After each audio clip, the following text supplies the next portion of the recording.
ya estamos en el aire.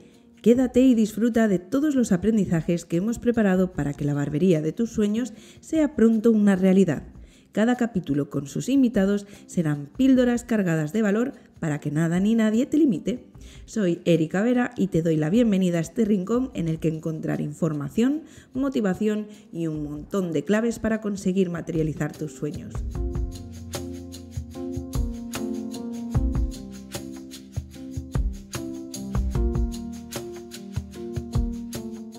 Si algo he aprendido en los últimos años es que si comienzas a dar pequeños pasos hacia un objetivo determinado, lo primero que va a cambiar es tu entorno. Van a desaparecer aquellas personas que consumen tu energía y aparecen nuevas personas que suman y con las que serás capaz de seguir avanzando. Y en este rincón que hemos creado tú y yo, ya has conocido a muchas de las personas que suman en mi vida y una de ellas nos ha llevado a estar invitado de hoy. Es la primera vez que invito a alguien a quien no conozco personalmente, pero la recomendación fue honesta y cuando lo llamé me sobraron 9 de los 10 minutos que charlamos para entender por qué mi admirado David Morel puso a Gonzalo en nuestro camino. Gonzalo tiene una experiencia en nuestro sector tan amplia y tan valiosa que podría extenderme 10 minutos solo para explicarla brevemente, así que os lo voy a resumir en que hoy tenemos el privilegio de tener en este rincón de soñadores a un peso pesado de la industria, una persona que ha estado en proyectos muy potentes con grandes compañías y al que quiero agradecer su generosidad al venir y participar de este humilde proyecto. Os animo a que abráis bien las orejas y la mente, porque lo que él nos cuente hoy es fruto de años en el sector y nos ofrece una mirada que ninguno de nosotros podrá tener jamás. Una mirada que no es ni mejor ni peor, pero precisamente por ser diferente nos permitirá entender mucho mejor otras caras de esta luna que es nuestro oficio. Bienvenido, Gonzalo. Hola, Erika. Cuando monté este podcast, en la parte business me faltaba alguien con quien yo poder hablar, así que, como he dicho en la intro, ¿no? Hablé con David Morel y le dije, oye David, ¿tú a quién conoces que me pueda ayudar para tratar temas business? Y me dice, hombre, a Gonzalo. Y yo, ¿y no lo conoces? No, no lo conozco, no lo he conocido nunca. Dice, ¿cómo puede ser que no os conozcáis? Digo, yo qué sé, pues la vida. Y dice, pues yo te pongo en contacto con él, llámale y a ver. Y es un buen amigo. Es buen amigo, ¿no?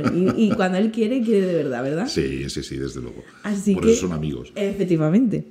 Entonces, pues esto, vamos a exprimirte al máximo hoy y voy a empezar con la primera pregunta, que es cuando... nosotros queremos centrarnos en la parte business a la hora de montar nuestra barbería. ¿Qué tenemos que tener en cuenta? Porque al final tenemos un oficio. Somos muy buenos técnicamente, artesanalmente, artísticamente, como tú quieras decirle. Pero en el momento que abres una persiana de un negocio, ya cambia el cuento. Totalmente. A ver, yo lo primero que me gustaría es pensar las salidas que tiene el sector para los profesionales, ¿no? Digamos que el sector de la peluquería tiene 4 salidas tradicionales o normales o naturales. La primera sería decir que lo que te gusta es estar detrás del tocador, o sea, con lo cual lo puedes hacer como profesional o como empresario. La segunda sería la docencia, es decir, que todo lo que has aprendido, más todo lo que has investigado y todo lo que has desarrollado, pues decides en un momento determinado explicárselo a un tercero para perpetuar esos conocimientos. Hay otra parte que es la parte artística, que es la que, bueno, los escenarios que nos gustan, los aplausos, todo lo que conlleva, ¿no? El estar viajando, el trasladarte y esa vertiente artística que llevamos todos los peluqueros dentro. Y luego hay una cuarta que es la parte empresarial. Entonces, lo primero que hay que pensar es que la gente que trabaja con nosotros o le damos esa salida o se la van a buscar ellos. Tradicionalmente la peluquería siempre ha crecido creciendo contra el peluquero que te enseñó el oficio y eso es una pena. Sí que hubo en un momento determinado algunas firmas y algunos personajes que supieron hacer la lectura y decir, oye, en vez de crecer contra mí, veo que tienes posibilidades, pues crezcamos juntos y beneficiémonos los dos. Entonces, normalmente el peluquero, el barbero que decide montarse una barbería lo hace más con la intención y con la ilusión que con una expectativa de negocio. Es decir, bueno, pues yo creo que tengo tantos clientes que vienen por mí, llevo tanto tiempo aquí, veo solo lo que se ingresa en la caja y no veo lo que se gasta, con lo cual pues pienso que si mañana monto yo un localito con 3 o 4 sillones, me forro. Y la realidad es muy distinta, ¿no? Sí. Entonces, a diferencia de otros sectores, deberíamos de empezar a hacer los negocios justamente al revés. Es decir, bueno, vamos a ver, ¿cuánto puedo pagar de alquiler? O mejor dicho, ¿qué facturación tengo que tener para poder pagar este alquiler? Lo que primero hay que hacer es dimensionar aquello que en principio es un deseo y es una voluntad que es lícita, lógica, y me parece muy buena porque al fin y al cabo es como ha crecido el sector, pero realmente la idea es hacerlo justamente al revés, es decir, cómo quiero que sea mi barbería, qué quiero que comunique mi barbería o mi peluquería, cuáles van a ser los valores, la misión, visión, valores del sector, por qué me van a escoger a mí en relación a los otros negocios, y luego, lógicamente, pues toda la parte de la estructura económica y la estructura mercantil, es decir, me voy a establecer como empresario individual, voy a montar una sociedad limitada, la voy a montar con alguien y voy a montar una comunidad de bienes, bueno, realmente darle toda la fórmula jurídica, mercantil, que luego derivará en la parte fiscal, pero yo te diría que lo hacemos más con la voluntad que de una parte de una forma científica, ¿no? Y aparte has relatado, no sé, posiblemente el 80% de negocios que se han abierto en los últimos años. Es el ejemplo tal cual. O sea, yo tengo un trabajo, no me gusta mi jefe, no me gusta cómo lleva el concepto, porque yo creo que lo haría mejor, porque aparte, esto lo hemos vivido todos, yo incluida. Cuando tú estás en la silla, tú juzgas muchísimo. Y yo no lo haría así, y yo haría así, y entonces, pues claro, luego es ese momento de palmadita en la espalda, bueno, pues venga, inténtalo, móntalo tú. Y ahí llega... Esa es la parte complicada, ¿no? Luego viene la... Bueno, a ver, para empezar también tenemos un problema para montar peluquerías, ¿no? Y es que, a ver, para montar un negocio hace falta dinero. Y además, justamente, la peluquería, a diferencia de otros sectores, es una inversión cara. Sí. Es una inversión cara, pues porque... la obra civil que tenemos que hacer, es decir, todo lo que son las instalaciones, que son las que se van a perpetuar en el tiempo, son caras. Tú montas una tienda de moda y al fin y al cabo, pues con unos focos, un mostrador, cuatro burros y un espejo, pues prácticamente eso puede funcionar. Y si eres apañado, lo dejas monísimo, además. Claro, si montas una peluquería o montas una barbería, tienes el aire acondicionado, la luz, el agua, el gas, o sea, toda la infraestructura de eso. Luego la decoración realmente ha bajado mucho los precios de la inversión, pero la obra civil es francamente cara. Y por otro lado, pues bueno, pues ya empezamos a tocar uno de los problemas fundamentales del sector, que es que desgraciadamente tenemos poca capacidad de inversión y la banca no ayuda, no asume riesgos para que nosotros podamos convertirnos en emprendedores, o sea, con lo cual pues al final acabamos recurriendo más al dinero de familiares que en un momento determinado nos pueda dejar para montar el negocio, que no, bueno, pues a financiación externa que pudiésemos conseguir, pues porque como los sueldos son bajos en general, la capacidad de riesgo que pueden asumir los bancos con nosotros es pequeña. Es maravilloso todo lo que nos estás contando, y además quiero matizar porque, entre otras cosas, tu voz y tu experiencia viene de una parte muy interesante. Tú no solo eres abogado, sino que además a tu haber hay el montar muchísimos salones y con la marca Cebado viviste un momento de expansión maravilloso. Sí, llegamos a tener hasta 109 salones y tuvimos que reformar gran parte de los salones que existían. A ver, de hecho, si me permites, aprovecharé a poner una pequeña cuña sobre mi vida profesional. Y yo realmente, o sea, con la peluquería no tenía absolutamente nada que ver. Tuve un cliente que tuve cuando estaba en la consultoría, que fue L'Oréal, y bueno, pues L'Oréal me vino a buscar para que entrase a colaborar con ellos. La verdad es que estuve encantado. Sí que pensé que era un sector realmente curioso. Estaba casi a punto de dimitir cuando me pusieron una bata y me enviaron a poner tintes a la sala de pruebas. Yo que venía a una consultora de estas todas potentes, extranjera, multinacional y demás, digo, bueno, yo no sé qué estoy haciendo aquí, pero realmente luego el sector me enamoró. Entonces, seguro que hay mucha gente que sabe muchísimo más que yo de peluquería en España, ¿no? Pero que quizá haya tenido más oportunidades que yo de conocer el sector, sí que diría que es son pocas, complicado. ¿no? Otra cosa es que a lo mejor yo soy más lento a la hora de ir conociendo las diferentes facetas del sector. Pero claro, desde una empresa fabricante, como puede ser en este caso L'Oréal, yo pensaba que como producto era el ombligo del mundo. Luego, cuando empecé a colaborar con Cebado como director de Cebado, me di cuenta de que al final y al cabo el producto era solo En el caso de las peluquerías unisex, un 10% del problema, y en el caso de las barberías, en torno a un 5% del problema. Sí. Realmente, o sea, lo complicado es poner la llave cada día en la cerradura, levantar la persiana y hacer que aquello funcione. Sí. Y realmente lo importante de los salones de peluquería y los salones de barbería es el personal. O sea, la gestión Muchísimo. del personal es la clave del negocio. Luego ya cuando después de estar en Cebado, pues entré a colaborar con Ontivero, entré justamente en el área de lo que es la estética. Yo, una de las cosas que siempre me llamó la atención es ¿y por qué en las peluquerías no funciona la estética? ¿Y por qué en la estética no funcionan las peluquerías? ¿Y por qué funcionan de manera tan diferente? Porque realmente son dos universos que dices que parecen igual y no lo son. Porque solo compartimos el cliente. ¿Verdad? Pero sin embargo el perfil del profesional es diferente, el negocio es diferente, las terapias, los tratamientos, la forma de llegar al mercado es diferente, lo que viene a buscar el cliente a través de la estética es diferente. Fíjate que cuando nosotros montamos en una peluquería, una barbería, una cabina estética con la máxima ilusión, al final aquello se acaba quedando de cuarto trastero. Efectivamente, no suele funcionar.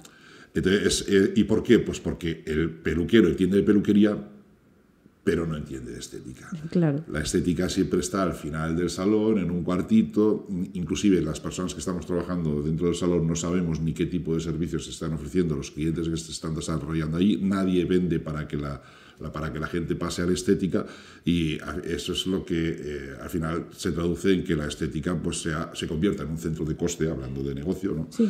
Y acabemos cerrando. Y por otro lado, el profesional de estética que tengamos dentro del salón, como no se siente compensado ni la maquinaria que tenemos disponible es la de última generación, con lo cual cada vez nos cuesta más hacer entrar los clientes en ese espacio, pues bueno, pues realmente acaba siendo pues fue una ilusión de un día. Un intento. Pero es que esto yo que lo he vivido, yo comparto contigo el que tenemos visiones diferentes a lo que normalmente suele ser un peluquero que ha estado siempre detrás de un tocador.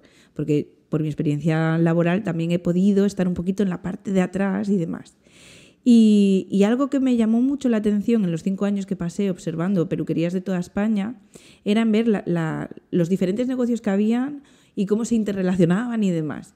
Y cuando ves cómo el peluquero y la peluquera y los barberos intentan crear cosas muy modernas, muy molonas, e intentan llegar a todos. Si ahora tenemos que poner uñas, vamos a poner uñas. Y extensiones, pues también. Y, oye, estoy viendo que este negocio con estética, es que la estética da dinero, voy a meter estética, ¿no? Sí. Entonces, esta amalgama de cosas casi nunca ha funcionado bien. Conozco muy poquitos ejemplos que acaben funcionando. Y es por un poco lo que tú dices, el querer tener algo de lo que no entiendes y a lo mejor no lo respetas como deberías respetarlo y acaba teniendo lo que acaba teniendo.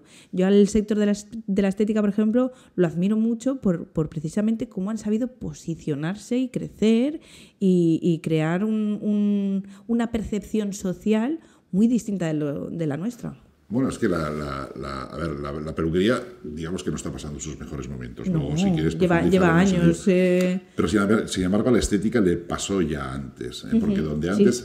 A ver, la estética, pensemos que lo que eran las estéticas tradicionales, el 60% de su negocio eran las depilaciones. Efectivamente. Y a partir de ahí derivaban a tratamientos faciales y tratamientos corporales. A la estética le empezó a salir la cirugía estética, sí. Le empezó a salir la medicina estética, le empezó a salir los spas, le empezaron a salir las grandes cadenas de estética. Y se han tenido que buscar la vida, pero se han tenido que buscar la vida antes que nosotros. Yeah. Por ejemplo, el último congreso de estética que hubo en Salud estaban comentando que temas de caída los estaban trabajando directamente, de caída de cabello, Sí. Los estaban trabajando directamente con centros de medicina estética. Joder, si al principio, perdón por lo de sí. Pero al principio bien. Lo de, a ver, el cabello nos toca a los peluqueros. Yeah.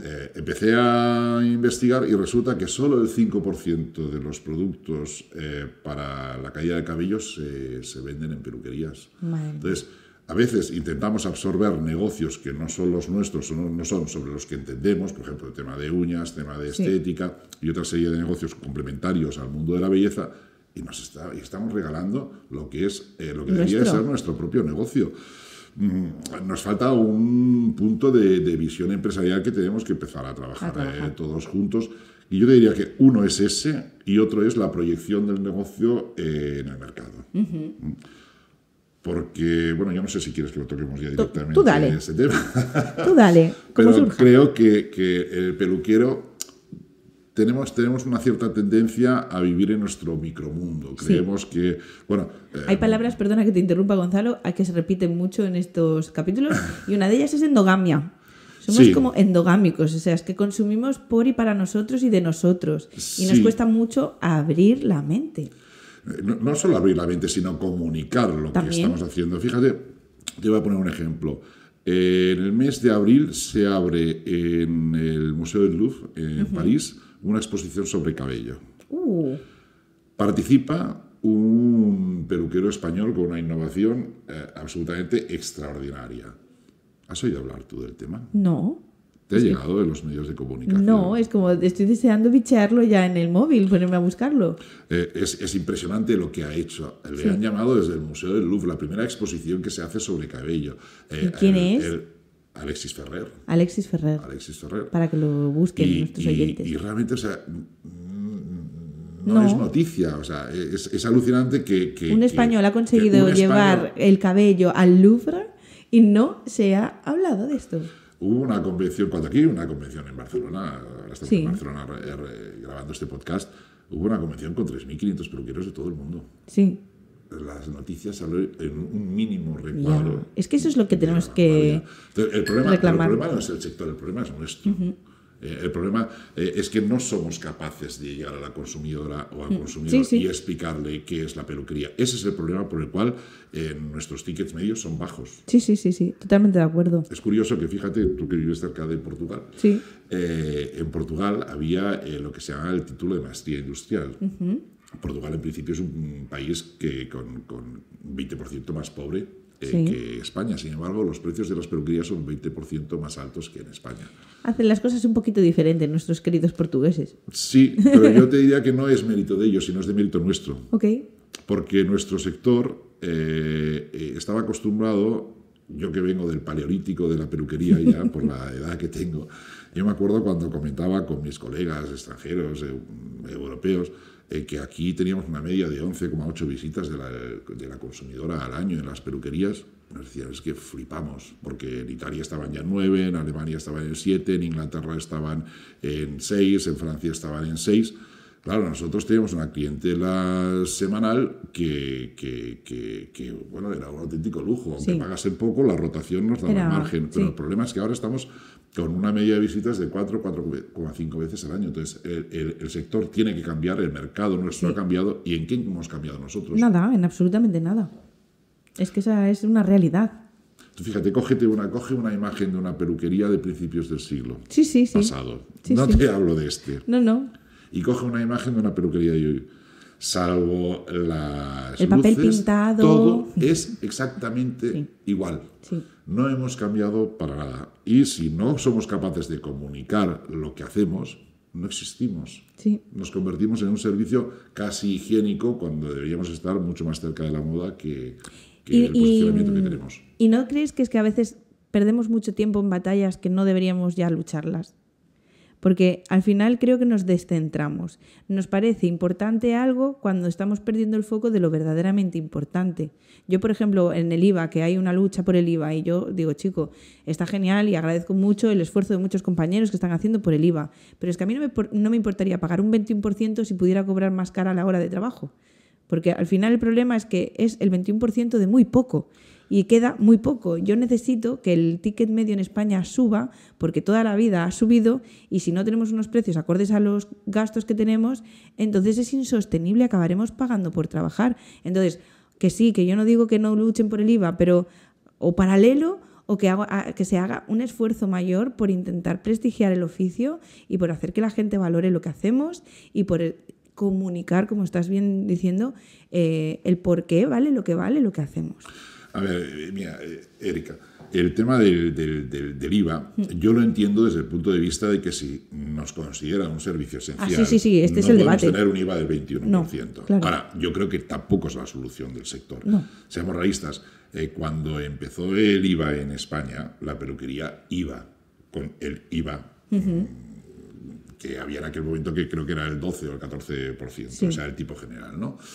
Luego llegó el año 2000 y desde la Unión Europea se aprobó la posibilidad de que 5 sectores intensivos en mano de obra pudiese tener una reducción de IVA. Eso se firmó en principio para 5 años. Sí, era temporal. Es que yo recuerdo perfectamente todo esto. Luego se alargó hasta que el señor Montoro en el año 2012 dijo, se os acabó la fiesta, amigos. Recuperar el tipo general. Pero la solución de la peluquería no es el IVA. Sí que lo entiendo como batalla, porque si somos considerados como un sector esencial, no deberíamos estar grabados al 21%. Efectivamente. Pero no considero que la solución de la peluquería sea bajar el IVA y dejar los mismos precios con los cuales recuperar un cierto ¿Ves margen. por qué te traigo? Es que tú te explicas mucho mejor que yo. Tal cual, acuerdo con el punto que dices, es que es así. Sí, el problema es que en aquellos momentos la peluquería no supo reaccionar. No. En teoría veníamos de una crisis del 2008 y la mayoría de la gente asumió el IVA. Yo todas las peluquerías que asesoro, yo a todas les obligué a repercutir el IVA. Sí. Otra cosa son las formas en las que se hacen las cosas. Claro. Por ejemplo, pues, no sé si te puede servir para ilustrar el tema. En aquel momento lo que hicimos fue que el incremento de IVA que era cuando del 8 al 21. Del 8 al 21, los 13 puntos los dábamos en producto. Ah, mira. Entonces, aplicamos el IVA porque al final estábamos obligados a hacerlo, pero sí de alguna manera durante 3 meses bonificamos al cliente que el 13% de su ticket se lo dábamos en producto, que era uno de los negocios que teníamos que desarrollar en los salones. Entonces, se acabaron los 3 meses y en el mes de enero los precios estaban actualizados, se eliminó esa promoción y de alguna manera hubo una transición suave lógica entre el precio anterior y el precio actual. Pero el cliente desde el mes de septiembre se acostumbró a pagar que había el IVA otro precio. del 21%. Es que yo viví eso en una multinacional y formaba parte del equipo técnico. Sí. Y también, o sea, nos hicieron una reunión a todo el equipo de la multinacional para explicarnos la situación y decir lo importante que era que intentásemos convencer a la gente de que repercutiese el IVA. Porque claro, si no, iban a venir tiempos muy duros. Y yo recuerdo ese esfuerzo desde nuestra parte y al final muy poca gente lo hizo, muy poca gente. Y tú viste que la gente que lo hizo sobrevivió mucho mejor esa crisis que la gente que no.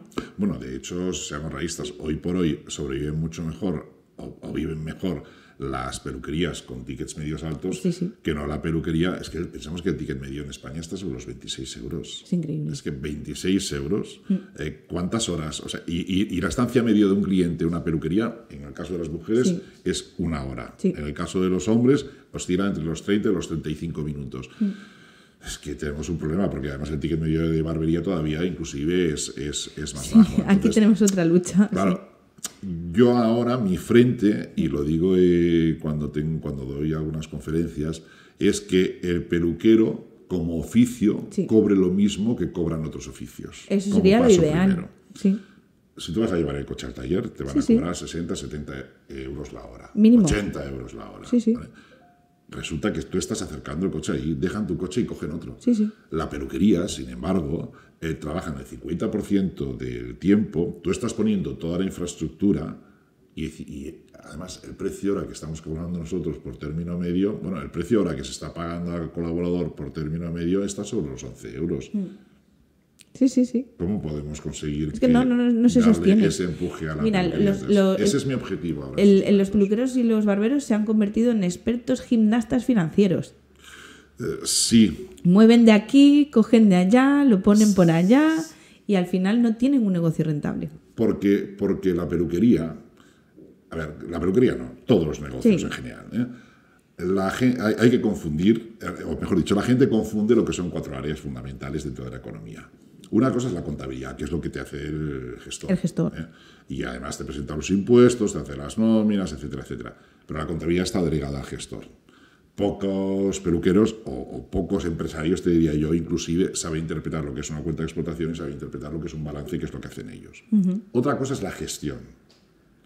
¿Qué es la gestión? Bueno, pues saber cuántos clientes tienes en tu salón. Y cuando digo clientes no te digo las visitas. No. Estoy hablando de personas nombre y apellido. diferentes que vienen a lo largo de un año. yo te diría que el 99% de los peluqueros no saben los clientes que tienen. Cuando digo clientes, digo personas físicas, porque la semántica es importante. Luego otra cosa es la gestión de la tesorería. ¿Qué es la tesorería? La caja. Lo que entra, lo que sale. La vieja. La peluquería es un sector que durante 6 meses al año pierde dinero y 6 meses al año gana dinero. Efectivamente. Entonces, fíjate la curiosidad, ¿no? Dices, octubre, noviembre, diciembre, enero y febrero. De 5 meses solo tienes uno bueno. Es así. El que no ha hecho caja durante los meses de marzo, abril, mayo, junio. ¿Cómo sobrevive el resto del año? ¿Cómo sobrevive? Entonces, la tesorería, la gestión de la tesorería es tan importante como la gestión para saber los clientes que tienes, el ticket medio que tienes, etcétera, etcétera, etcétera. Y luego lo siguiente, que ya es una asignatura avanzada, es trabajar sobre presupuestos. Importantísimo. Decirle al dinero a dónde tiene que ir y no que sea el dinero que se vaya. Exacto. Y luego invertir en función de un plan de acción. Porque al final los presupuestos es eso. Es, bueno, yo este año ¿qué quiero invertir? En notoriedad. O quiero captar clientes nuevos. O quiero que mis clientes vengan más. O quiero que mis clientes se dejen más dinero en el salón. No puedes hacer la misma comunicación, la misma publicidad en función de lo que persigas. Evidentemente, claro. Claro. Fíjate cuántos palos tenemos que tocar. Pero mira, tantos palos que llevamos ya cerca de 20 minutos charlando. No me he dado cuenta. Es que esta es la magia del podcast, que en cuanto enciendes el micro, el tiempo vuela, ¿no? Y yo siempre invito a nuestros oyentes, llegado a este punto, a que si le gusta el invitado, que por favor me lo hagan llegar, así yo puedo, en una segunda temporada, volver a contactaros y decir, oye, Gonzalo, que has gustado mucho, que te quieren otra vez en el podcast. Será un placer. Y aparte, seamos realistas, te felicito por esta iniciativa. Gracias. Que considero que es prácticamente única dentro del sector y que espero que ayude al sector a posicionarse. Ojalá que estos mensajes lleguen al tuétano y que sirvan de ayuda. Hemos hablado mucho del ticket medio y no quiero que acabe el programa sin que les expliquemos qué es el ticket medio, cómo conseguir crear una tarifa de precios, porque la mayoría de compañeros lo hace en base al entorno y no a los números que tienen de verdad. Es cierto. A ver, el ticket medio lo que te dice es...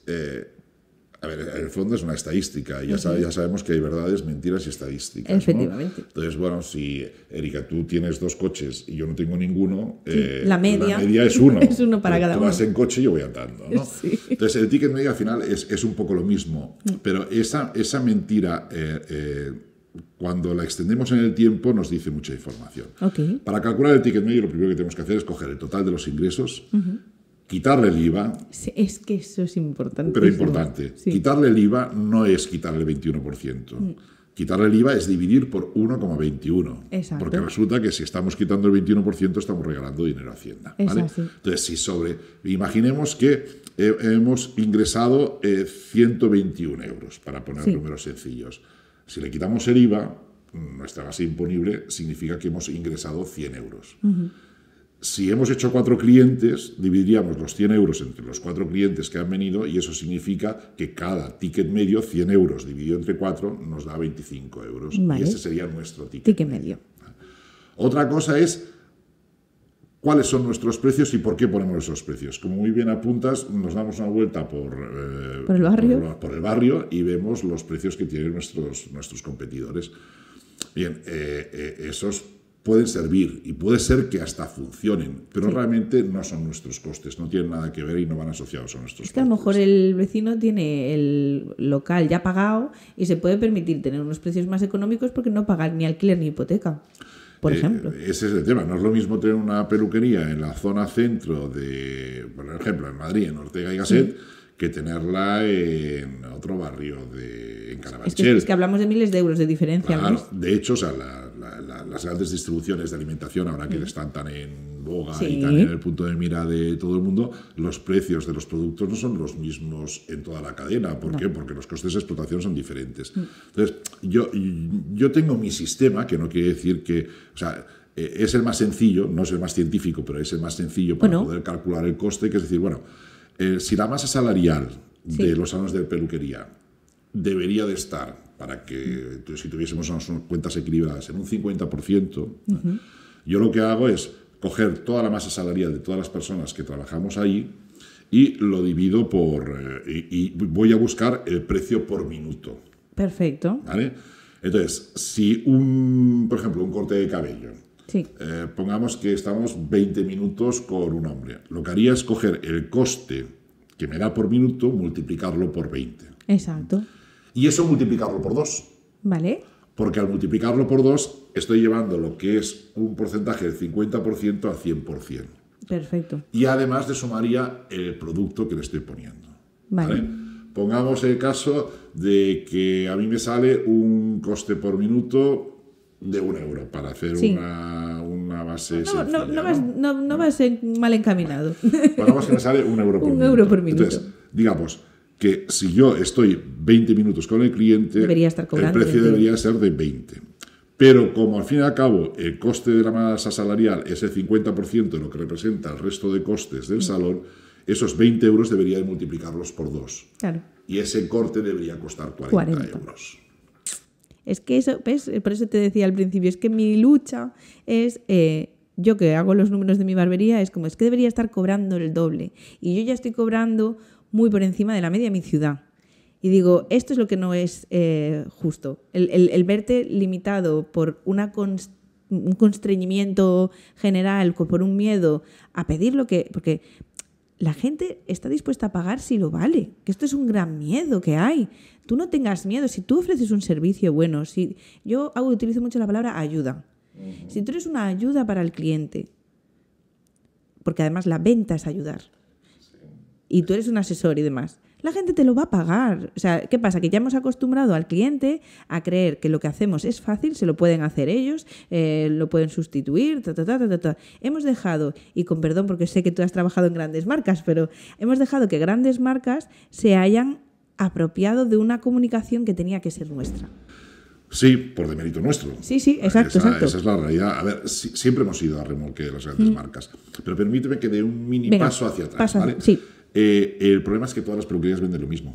Eso también. A ver, tú imagínate que te vas de vacaciones a Benidorm, a Torremolinos, y pasas por delante de 5 restaurantes y todos venden paella. Y la misma paella, además. Y todos lo venden a diferentes precios. Sí. Al final, ¿dónde te vas? A la más barata, obvio. Bueno, pues el problema es que todos vendemos exactamente lo mismo. O sea, no somos capaces de diseñar o ponerle un nombre a los servicios que nosotros generamos. Claro, si tú vendes un corte y el otro vende un corte, pues corte por corte, pues me lo corto, donde es más barato. Sí. Entonces, el tema es qué ofreces a cambio del precio que te pagan. Sí. Una cosa es el precio, otra cosa es el valor. Efectivamente, esto daría para otro.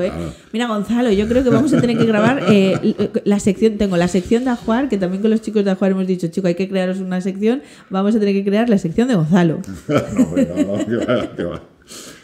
Pero bueno, intento de una forma sintetizar. Pero es muy interesante y son todo puntos vitales. Claro. Entonces, vitales. Yo creo que estoy intentando dar 4 pinceladitas o 4 ideas para empezar a ser diferentes, porque al final lo que nos van a pagar es el ser diferentes. Sí. Si todo el mundo vende lo mismo, los precios son estándares. Sí. Si todos vendemos cosas diferentes, al final los precios y el valor que se va a llevar el cliente como consecuencia de eso, por ejemplo, fíjate, yo cuando trabajaba en la multinacional, en L'Oréal, se puede decir... Sí, nadie me paga, así cuando trabajaba en L'Oréal, nunca me ha gustado ir a mis clientes. Y yo llevaba en aquella época pues Cataluña Norte y tenía una buena cantidad de clientes. Nunca me gustaba que me cortasen el pelo. Vale. Primero porque no me querían cobrar. Ya. ¿Vale? Entonces, es bastante habitual. Yo como abogado cobro. Sí. Porque realizo un trabajo. Entonces, si quien realiza el trabajo tiene que cobrar. Y en segundo lugar, si por lo que fuese no volvías allí, te sabía mal, porque, debe haber pensado que no le gusta el corte que le he hecho. O sea, con lo cual me iba al barbero del pueblo. Perfecto. Me iba al barbero del pueblo, que, en aquella época, oye, ¿hablamos de fútbol o te paso el interview? Porque era lo que, había. Ya te he dicho que yo soy el Pleistoceno, ¿no? Bueno. Entonces, pues me cortaba el pelo. Y luego, pues cuando empecé a trabajar en Cebado, pues me cortaban el pelo en el despacho, porque el despacho teníamos estuve allí. Joder, pues me di cuenta de que me podían cortar el pelo de maneras diferentes, de que un pelo bien cortado crecía ordenado y crecía bien, pero Es que yo eso no lo sabía. No. Luego un día llegué a una peluquería unisex y me dijeron, oye, mira, escoge el tipo de corte de cabello. No, es que claro, o sea, es que como los hombres que somos muy torpes para muchas cosas, y yo te diría que para esta también, piensa que pasamos de la misma barbería de generación en generación. O sea, captar al hombre como cliente es muchísimo más complicado. Pero, y podríamos consumir mucho más de lo que consumimos, pero no consumimos más porque nadie nos explica qué podemos Hay que educaros. consumir. Eso es Claro. Esto es uno de los pilares de nuestra barbería, educar a nuestros clientes en el cuidado del rostro, del cabello, del peinado. Ahora, las Tenemos mucho trabajo. Las nuevas generaciones bien diferentes, Sí, ¿no? sí. Yo veo- Sí, bueno, es más o menos lo mismo, ¿eh? Cambiaron, pero por lo menos ya no vienen con el tabú. Ya. Pero el esfuerzo hay que hacerlo igual. Explicarles cómo se tienen que limpiar el rostro, que se tienen que limpiar la barba, que se tienen que poner una cremita, un contorno.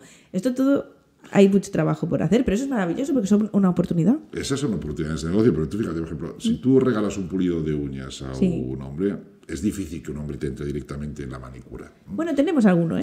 Sí, Sí.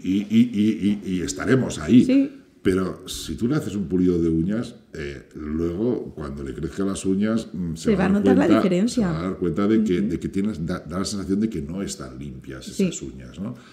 Si tú en vez de recortar con las tijeras las cejas, se las perfilas con un poquito de cera y demás. Sí.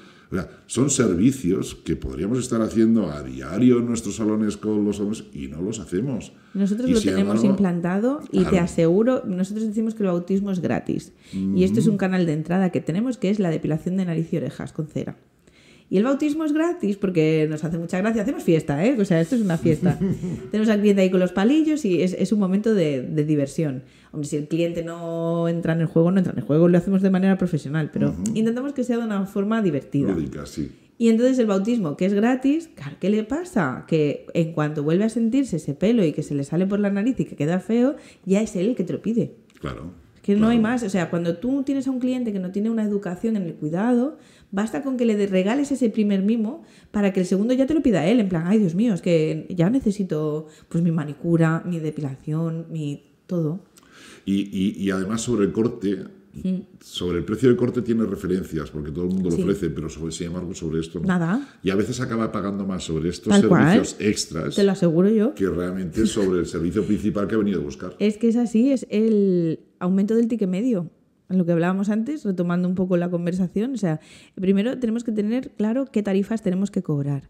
Y las tarifas tienen que cubrir nuestros gastos y darnos dinero para poder llegar a jubilarnos, chicos. No solo para cubrir gastos, tenemos que pensar en nuestra jubilación, en nuestras vacaciones y en que no podemos estar esclavos de esta manera que a veces pagamos por trabajar.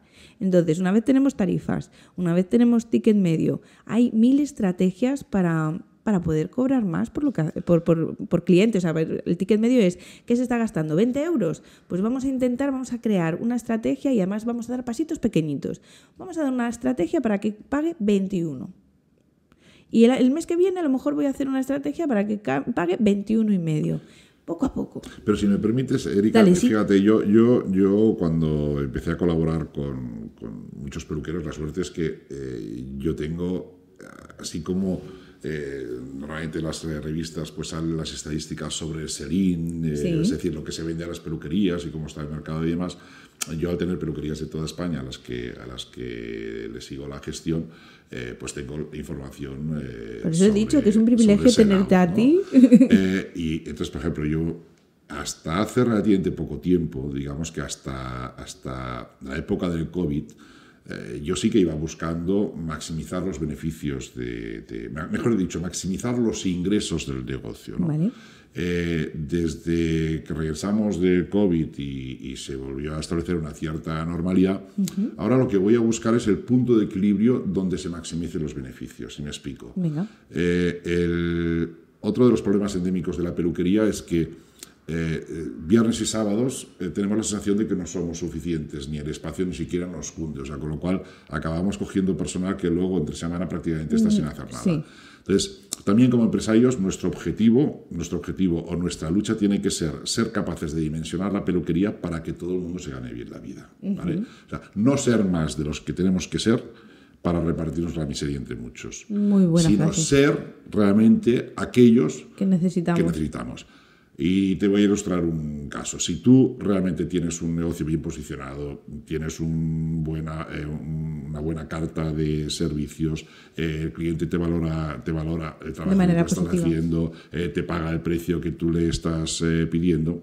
Si tú vas a un restaurante y no hay mesa, no hay mesa. No hay mesa, efectivamente. La siguiente vez que quieras ir, llamarás una semana antes. Exacto. Entonces, no necesitas tener una persona más para aquellos 2 o 3 clientes que no puedes llegar a cubrir con la plantilla que tienes de forma habitual. Porque al final lo único que haces es mermar los beneficios del negocio, mermar los ingresos del resto de los que estamos ahí y al final nos convertimos en un negocio en el que malvivimos todos. Efectivamente. Es que este episodio es para escucharlo, volverlo a escuchar y volverlo a escuchar. Y con un boli y un papel para ir anotando todas las píldoras que han ido cayendo.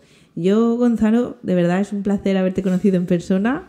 Y es un placer tener miradas como la tuya en este podcast, que es lo que intento, que este podcast no solo tenga la mirada del peluquero por el peluquero, sino estas miradas como la tuya o como la de tantos otros invitados que nos ven desde fuera. Y esa mirada la necesitamos. Si no somos capaces de vernos desde fuera, no nos conocemos. Así que agradezco tu tiempo, agradezco el que hayas venido. Estoy segura que te volveré a invitar. Muchísimas gracias, Me han quedado Erika. Un montón de cosas pendientes. Para mí ha sido un placer. La verdad es que no tengo la sensación de que haya pasado el tiempo pues que ha pasado. Pues mira, unos 40 minutos bien. Así que por ahí vamos. Te has pinchado bien y me has sacado sangre.